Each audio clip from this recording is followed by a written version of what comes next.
Hello everyone, I am Priyanka Goswami, co-founder of MonAmI, an AI-powered employee wellness study. I help organizations to take proactive measures by understanding the sentiment of the workforce and assist them with the right care at the right time. I'm also a transformational coach and organizational transformation coach, assist organizations in the career transition and transformation of their workforce. I have spent about a decade of time working in the banking and IT industry, and working at various locations and segments have helped me in creating the vision for the betterment of overall well-being of the professionals. With me today, we have Pooja Bhagat and Amber Alam from Optum Global Solutions India Private Limited.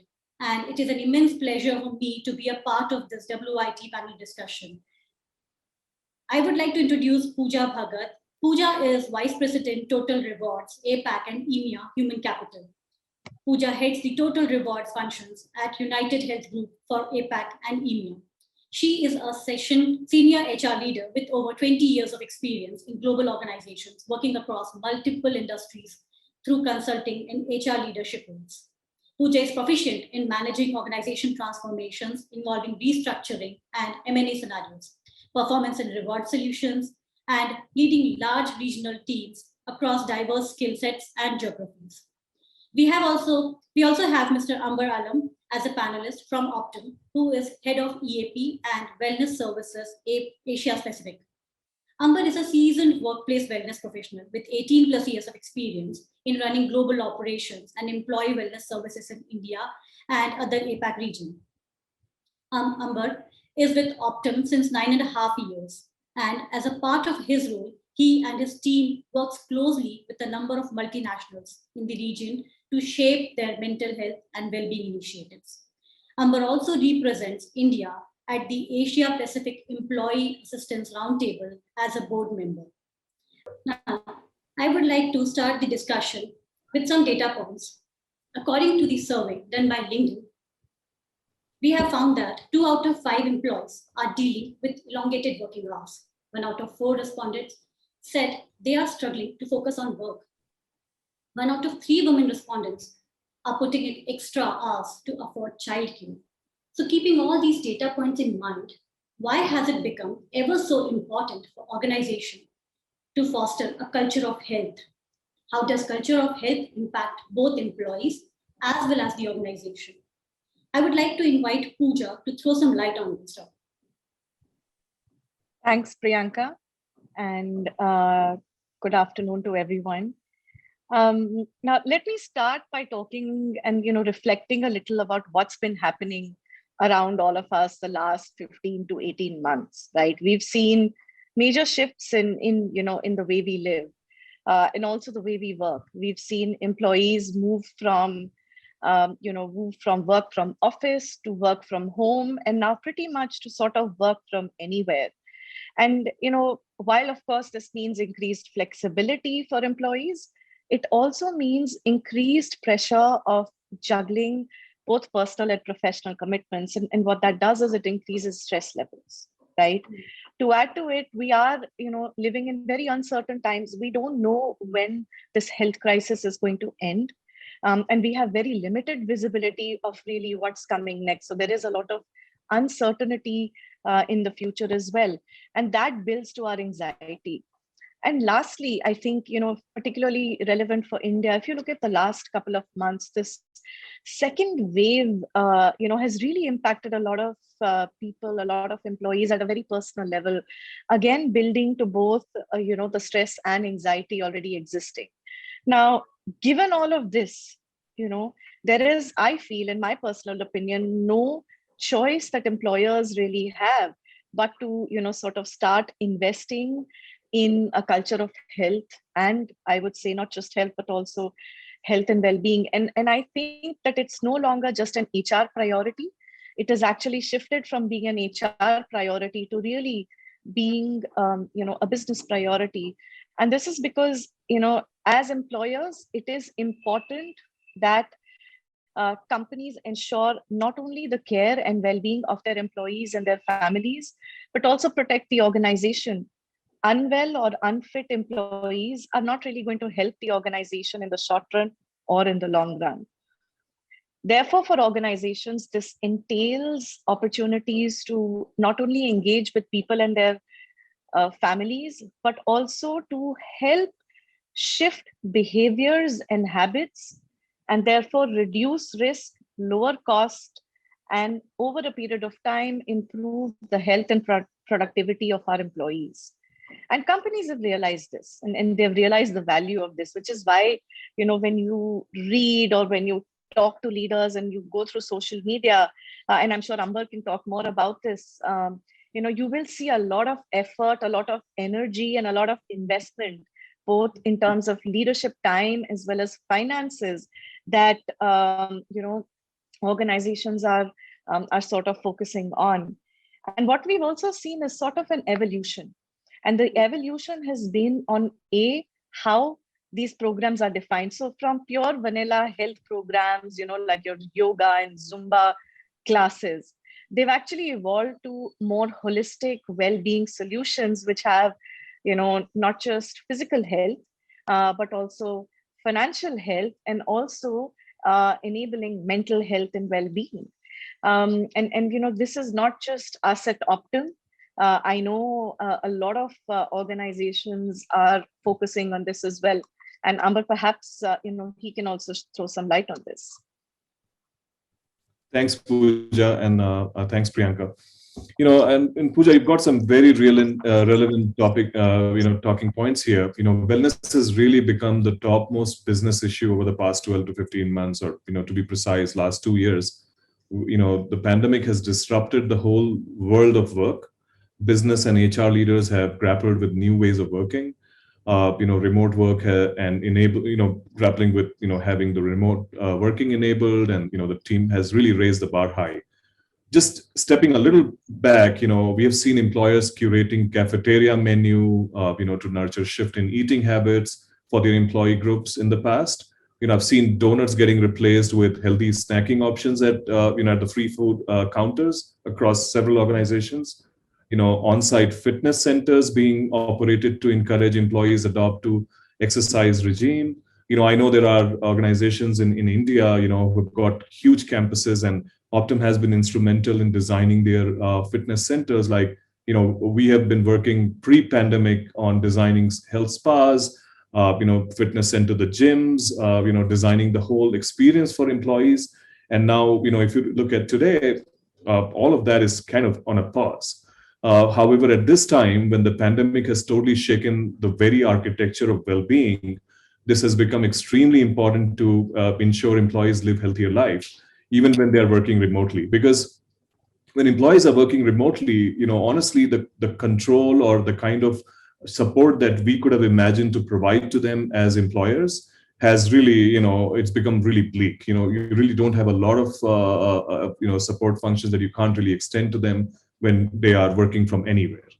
We run mental health programs for over 2 million members in APAC region. If you talk about India, around 1.3 million employee lives that we cater to, and employees are actually struggling. They're struggling than ever.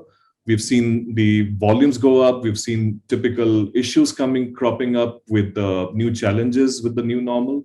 The Gallup study that just released the State of Global Workplace report, globally engagement has gone down, and a daily worry, stress, and sadness are up. We see similar worrisome data in APAC, and I'll be adding a little bit more, with some variation across the region. I think wellness, the culture of wellness, the talk around having, a culture of health in your workplace, it has never been so important than today. Over to you, Priyanka. Thanks, Amber. Thank you for both of you for adding beautiful points over here. So I totally agree with what you both are saying. Yes, engagement has taken a different role altogether these days. It is not sticking up to yoga, meditation, and other services. Yes, employee engagement has taken on to a different roadmap.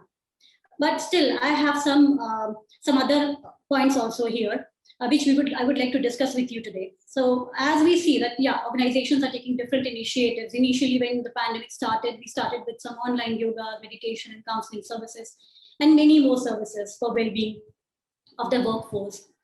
But in spite of all these efforts, we have seen that there is still burnout, there is still fatigue, stress, and all these issues are coming up because of the elongated work hours, meetings, and as we see the data, there has been a significant amount of work from home and work for home, especially for the women employees. It has become really difficult for them to cope up with both the scenarios now. So I would like to understand that what do you guys think? What is the missing point that organizations should think while planning culture of health in the workplace? What are a few questions that organization must have a clear roadmap, clear answers to before setting out on a journey of building a culture of health in the workplace?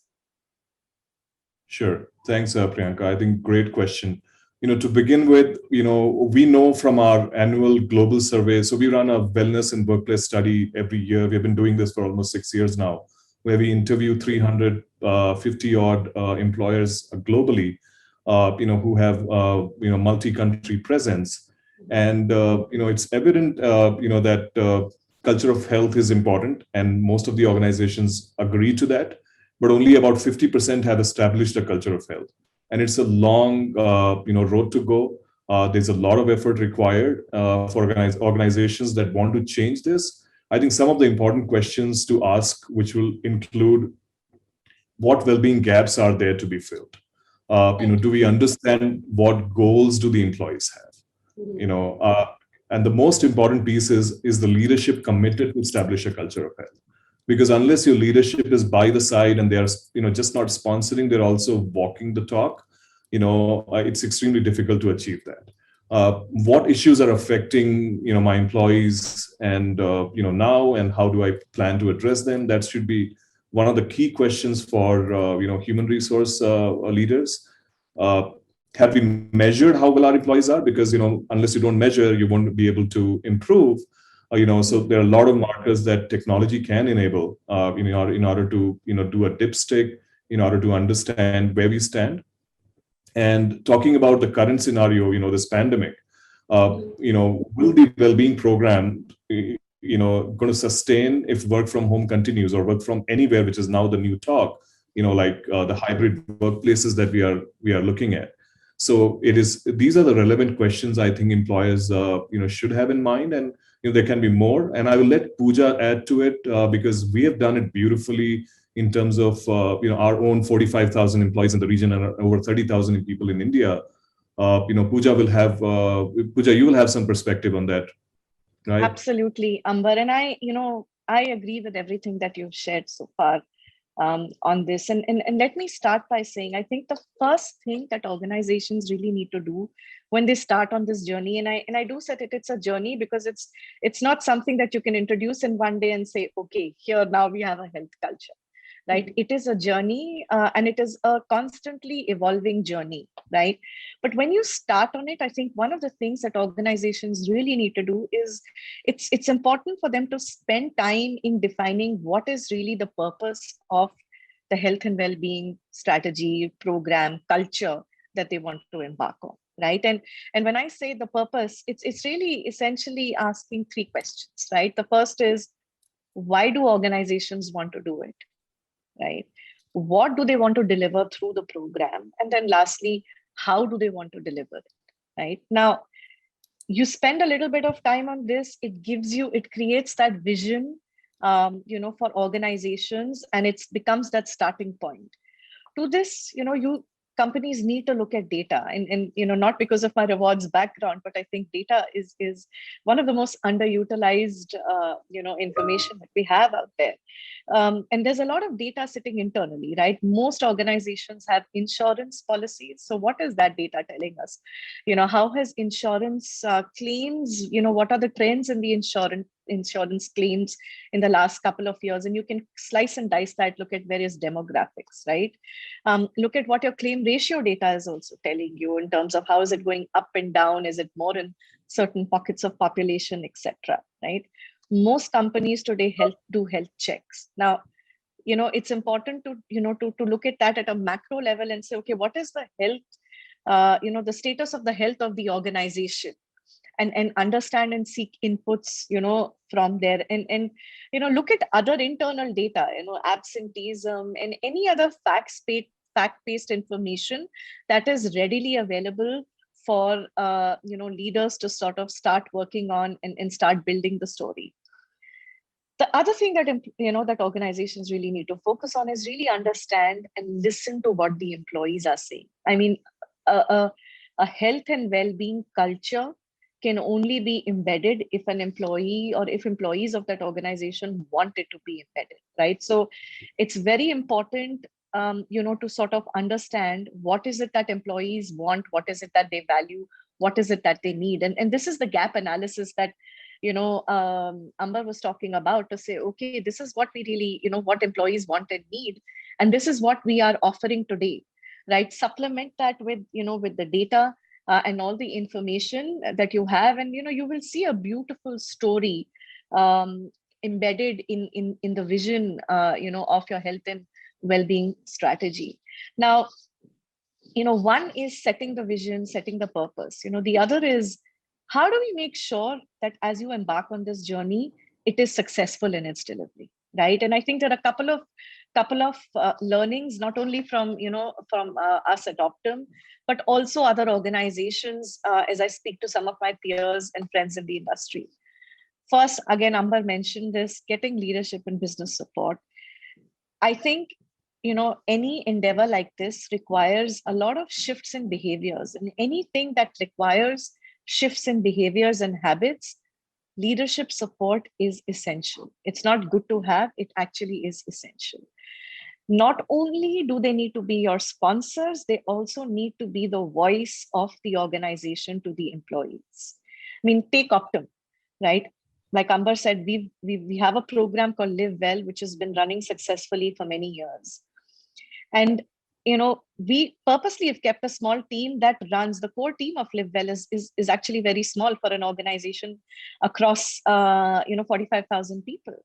However, what we have done is really leveraged our business leaders and our managers, and we have volunteer Live Well champions in each of our locations. And some of our big locations, we have more than one champion, and they are the representation of Live Well on in these locations. And not only are they helping us in the execution, but they are also the voice back from people to say, what, this is what people value more, this is what people value less, this is how you can deliver things differently, right? And it's made that the Live Well champions, if you ask me, have been a very important part of how our Live Well program has been embedded in our organization, and is very much part of our culture and the way we work today.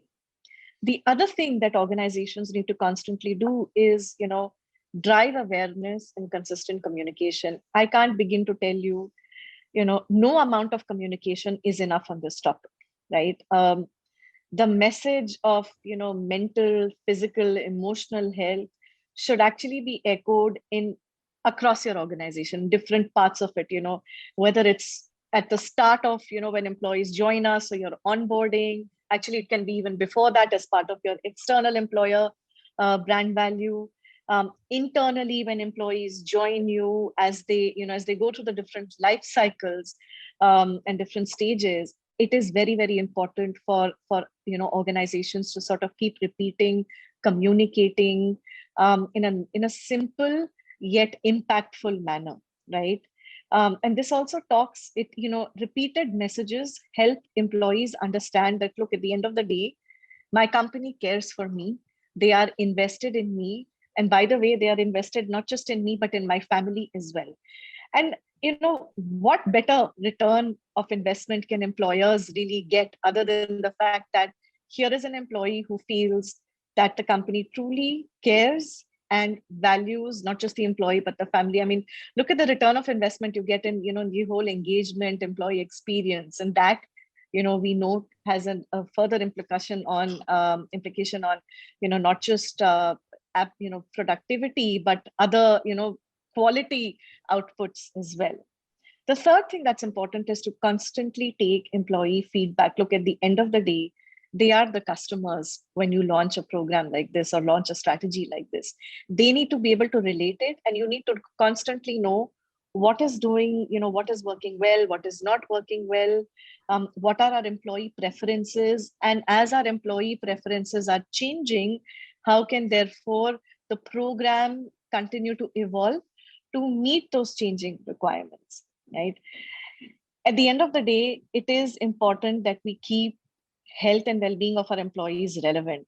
And changing and adapting is really, really critical to make sure that employees feel that is really still relevant for them. As you have rightly commented, Pooja and Amber, both of you, I would like to sum it up saying that it was more of a reactive approach initially, and then it moved on to preventive, and now this is the time when we have to actually work towards a curative approach, wherein, as you said, that data, so much of data is available, but the organizations actually need not look into the data too much. So we need to understand the data. Organizations need to see the data, and with that approach, more of engagement programs, more of wellness programs need to be done. And as you have mentioned about the awareness programs, about the communication, this is something which is very, very essential. So now, in the current scenario, with the second wave hitting hard on everyone, organizations have also understood that the need and requirement of well-being is required. Organizations have gone above and beyond in recent times to provide support and help their workforce and their families. I'll give you some examples over here. Companies who have taken initiative and announced to pay salaries to their employees who have succumbed to COVID-19, vaccination drives for their employees and their families, medical benefits, extended facilities, and so on. Now, in today's new normal, how organizations working towards well-being, meeting the needs of employees and their families. So I would like Amber to take it up first, and then I'd like to listen to Pooja. So yeah, absolutely. And, Pooja will have a lot of perspective to that with her industry connects and experience and running some of these high profile initiatives within Optum as well. I just wanted to start, with the fact that, the pandemic has totally changed, the whole nature of well-being programs, the way they were, being run before, as we all summarized already. The shift has been from standalone programs to having a holistic approach. Employers are emerging as the strongest pillars for support for working class today. Honestly, people take a lot of pride. I was, so I connect with my school buddies and, college folks every now and then as part of one of my, exercises to keep myself socially active. And we were discussing about what their employers are doing during these tiring times. From having parenting support to, online virtual school arrangement for kids, or a talk session, how to keep your kids engaged, to, financial assistance being available during unforeseen situations. So, people are actually taking a lot of pride in terms of how their employers are coming forward to support. Wellness budgets have gone up several folds. Honestly, I don't think that employers were even ready for this type of spend, financially. And the good thing is that, employers are really willing to spend more on holistic health than disengaged health programs. As Pooja mentioned, having a yoga or a Zumba class, and we used to feel that, okay, wellness box has been ticked on. It's not like that anymore. Emergency care programs and holistic healthcare initiatives are in full swing. And, if you have a great proposition, employers are willing to listen and willing to implement as quickly as of yesterday. We have seen a lot of employers who have disengaged, programs because of various, uptake issues, ROI concerns. We often, used to hear that, the CFO is not very happy with the uptake, and probably we may have to discontinue. That's no longer the case anymore. Virtual programs are, taking a lead. They, telehealth, treatment decision support, condition management, home isolation support, financial assistance and advisory support. a lot of unique program offerings through insurance partners, TPAs, where hospitalization support, to name a few, it's definitely taking the lead. Some employers are also bringing virtual fitness center experience at home.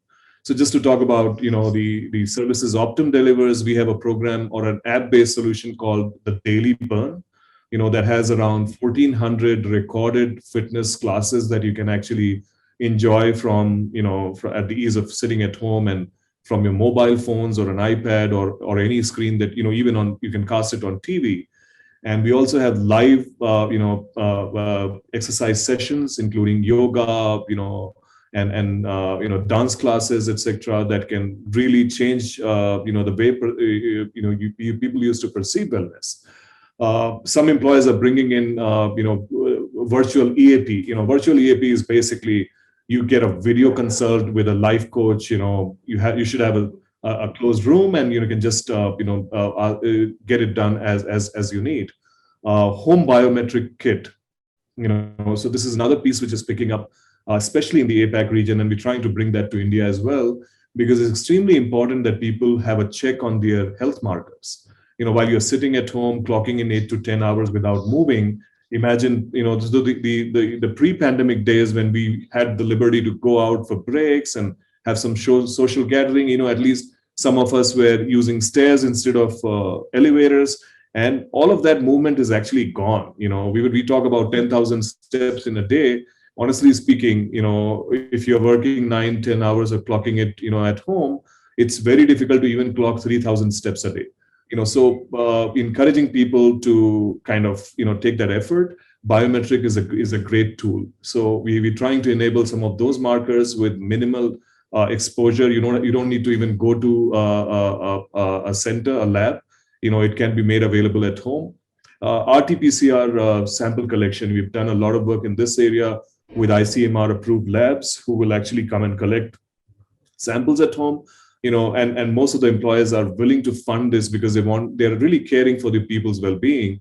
Virtual ergonomic classes. Now this is something we used to call it desker size. We used to send an ergonomist within the shop floor and probably demonstrate a couple of exercises, etc. Now we are bringing it virtually over Zoom sessions, Team sessions, where an ergonomics can give you simple little tips on how can you do a small little movement to keep your spine health good, or keep some of the movement, while you're working.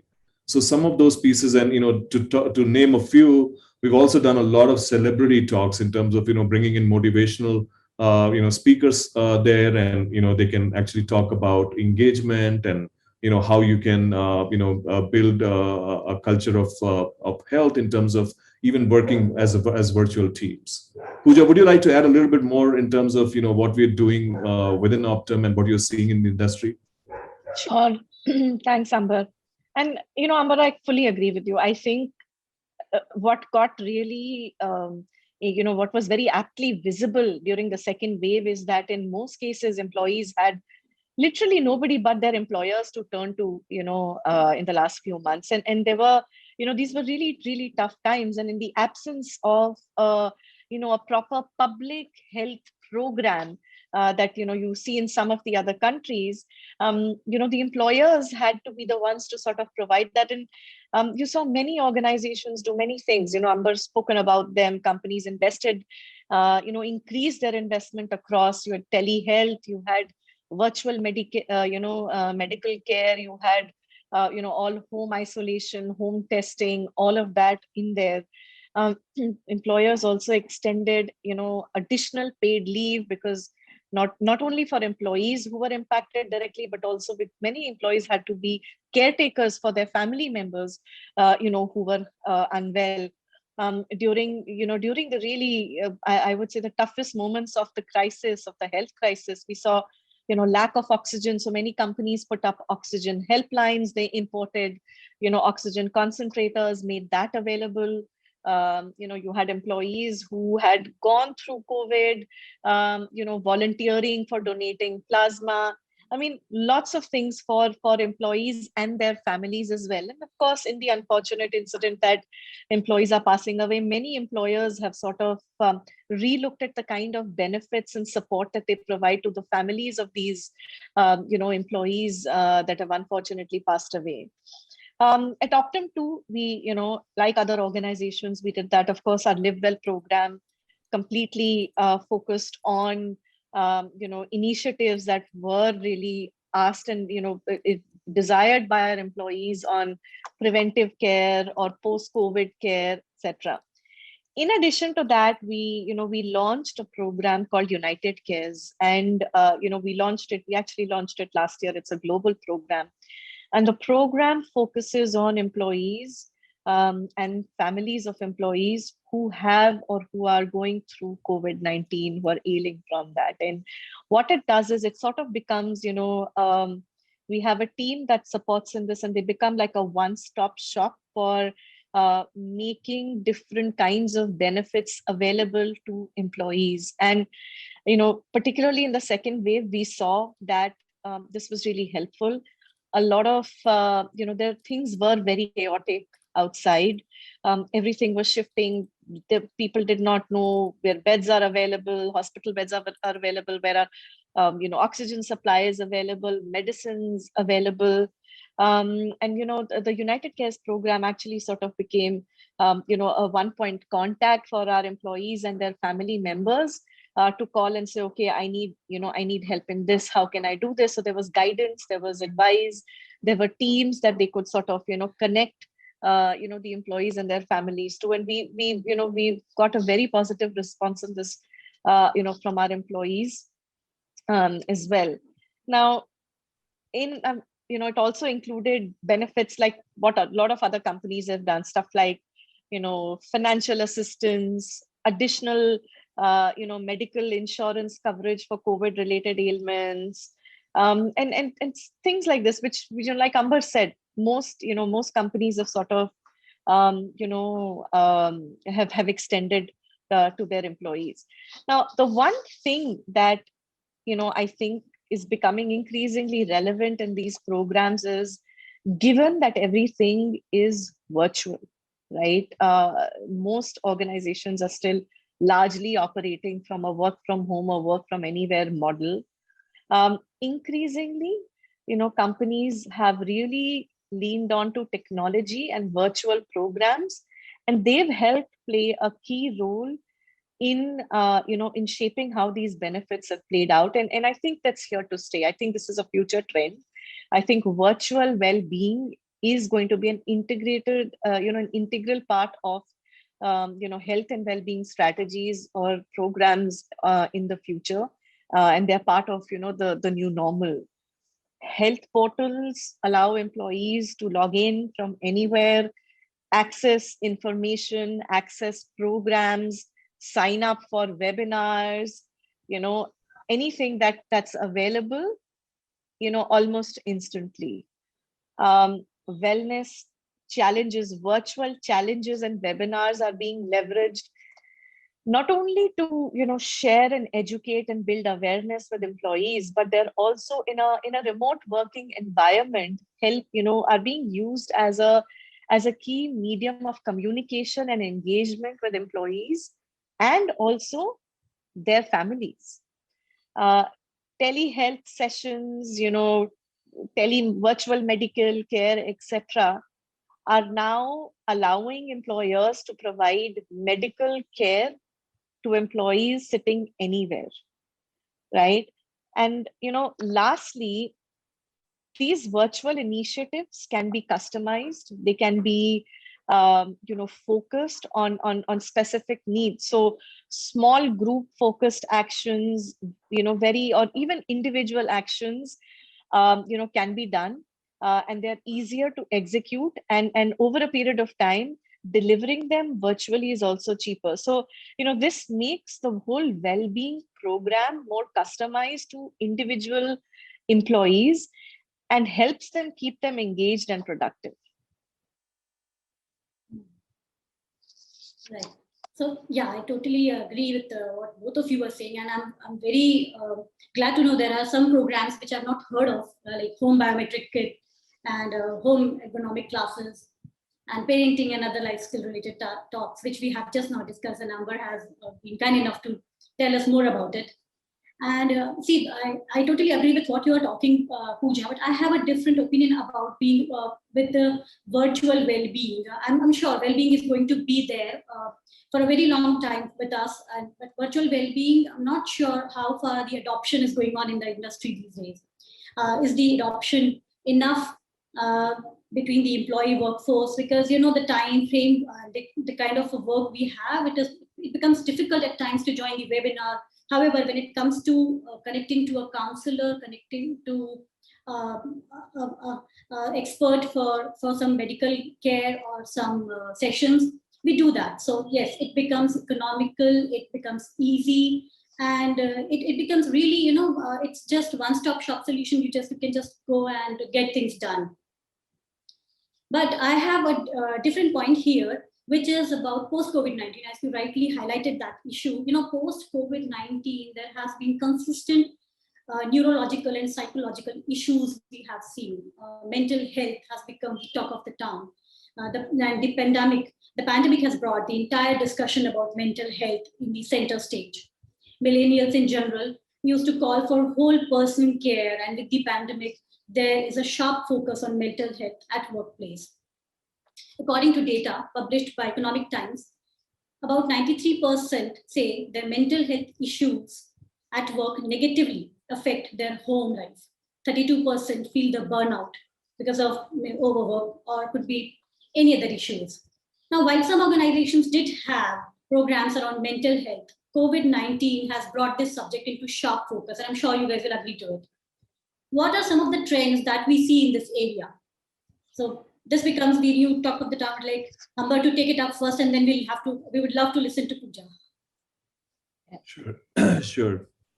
So, to start with, I've never seen such a focus on mental health and emotional wellness in my 10 years in the industry. Honestly, I changed and joined an employee assistance program or mental health provider in 2012 to have some work-life balance. I just recently got married. My wife was working regular shift, and I was into healthcare IT technology side and working American shift. And when I joined this company, I thought, where have I landed?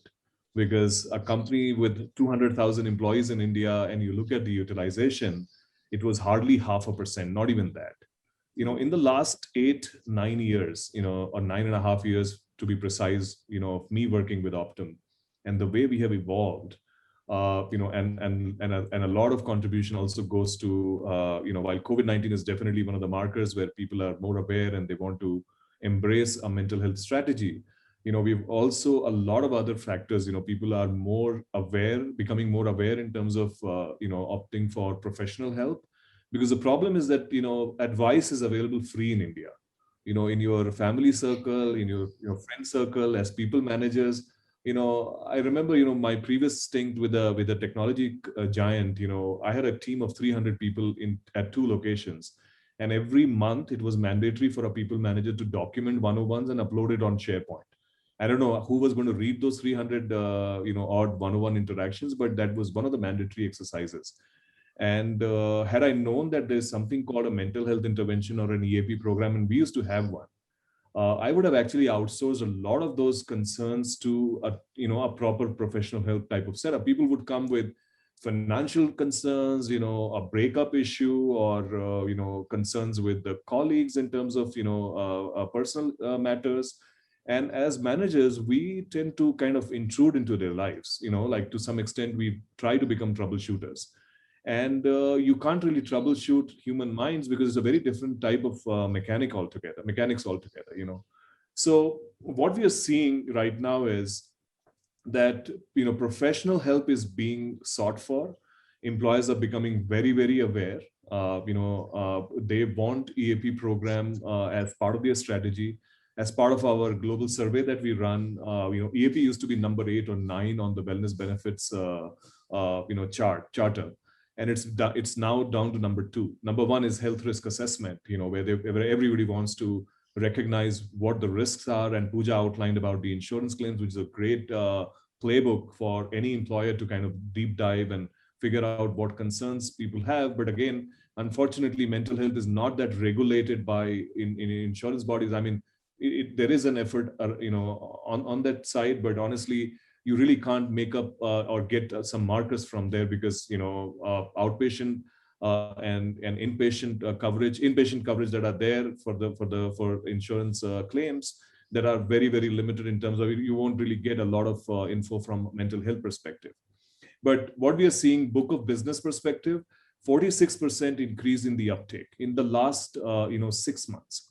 With wave 1 ending and wave 2 coming up, there's a significant jump.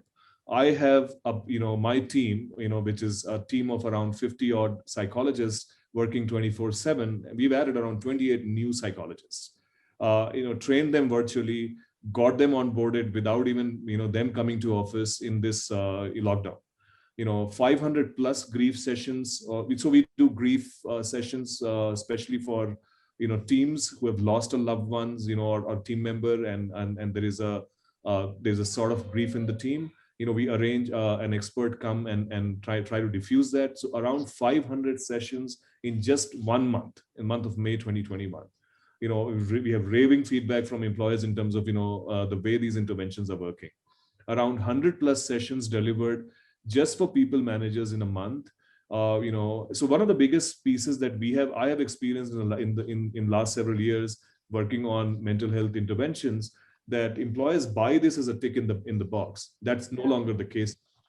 They actually want their managers to learn what EAP can bring to the table and use it as a nitro booster to win this race. So, EAPs are getting popular, managers are getting trained. We run a program called Mental Health First Aid, where we, train managers on identifying the telltale signs of mental illness. So some of these interventions are coming into place, and we are evolving. Honestly, our roadmap for 2022 is completely going to change by the time we hit 2022. We're going to bring new interventions, we're going to bring new innovations, and it's all going to be virtual. A majority of that is going to be virtual. Pooja, would you like to put some insight there? Yeah, Amber, I think you again summarized how important and irrelevant this has become today. And I think couple of things that I've seen organizations do. I think one is companies are investing time in demystifying mental and emotional health. And I think, there's just so much taboo around this topic in our country, in our culture, that somehow, there's a lot of time and investment going in just educating employees. I think the second important thing that, organizations and the most successful organizations have done this is, look, your HR policies need to be aligned to what your health and well-being strategy is. So, for example, if you want employees to feel, to feel holistically well, your policies like your leave policy, how they are enabled, your policy like work-life balance, flexibility, flexible working hours, right? Policies that help employees to different life stages, like new parents or employees with elderly caretakers. So all of this, your HR policies sort of need to reflect. And I think, and Amber talked about this, the last thing and the most important thing is really having a conducive environment for mental wellness. And when I say this, I mean, it's okay, it should be okay for people not to feel okay at times. It's absolutely fine, right? And people, organizations are doing that. They're investing in trainings, and trainings not just for employees, but specific trainings that are sensitizing managers to identify, proactively work with people in their teams who, they're beginning to see certain signs like burnout, etc. So a lot being done, a lot yet to be done. Technology is going to be a key enabler in that. But I think, the intent and the direction that most companies have taken in India absolutely seems to be the right one. So I'm very hopeful of how things will progress in this space, in the next couple of years. Thanks, Pooja. Yes, I would like to just add up a point over here that, as you rightly said, it is okay not to be okay at times.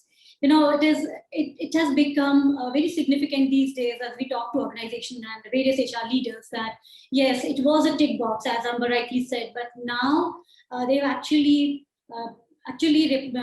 rectifying the mistakes and understanding the need of the hour and moving on to these EAP programs.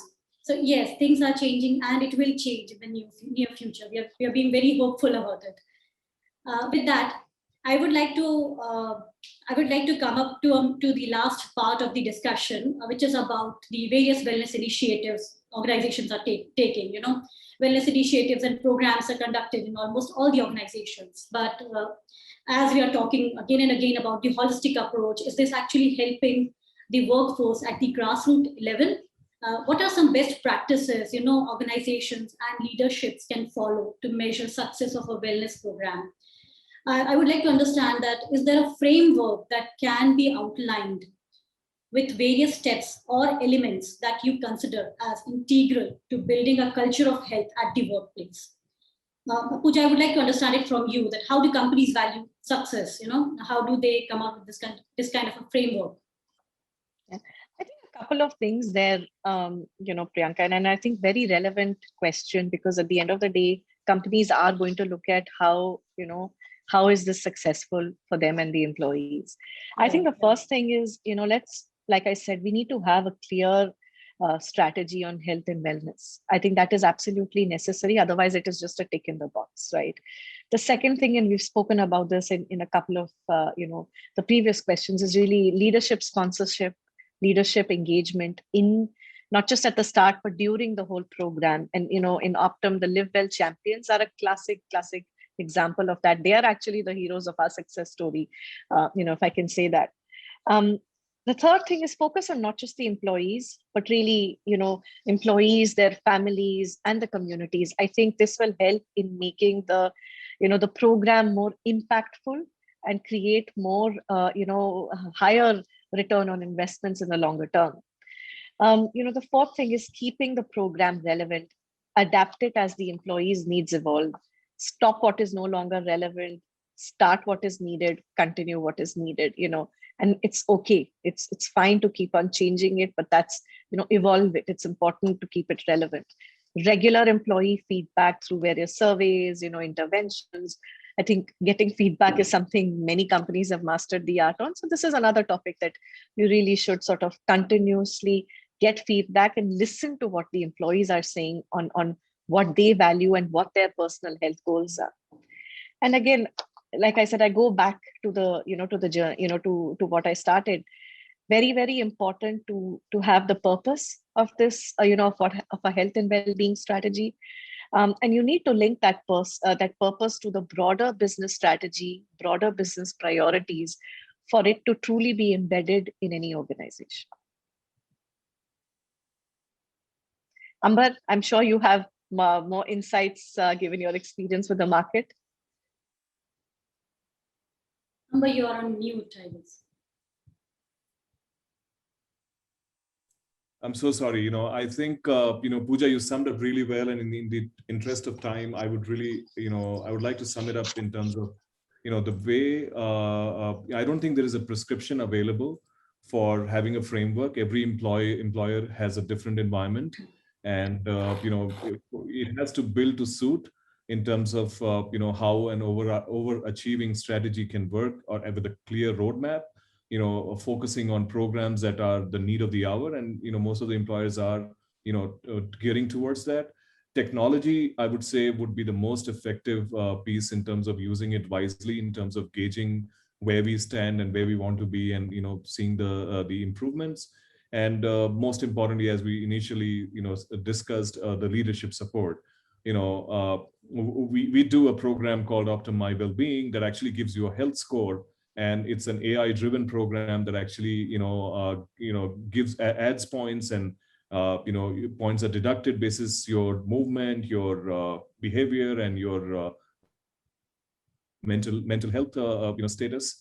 And as an HR, leadership folks, you can actually have a data point where that, okay, my company is actually, at a certain point table. On the point table, you'll have a score from 0 to 1,000. So depending on how people are adding to it, the numbers will keep adding, and you can actually know that where you stand. And we do a lot of integration with biometrics, with insurance data, with people's available, health markers, integrate everything together to give a scorecard for health for individuals. And then that sums up to the whole work group that an employer may have. And then in order to, see the success, NPS surveys and, running experience surveys, etc., post-intervention are some of those tools that people, normally deploy to get the benefit.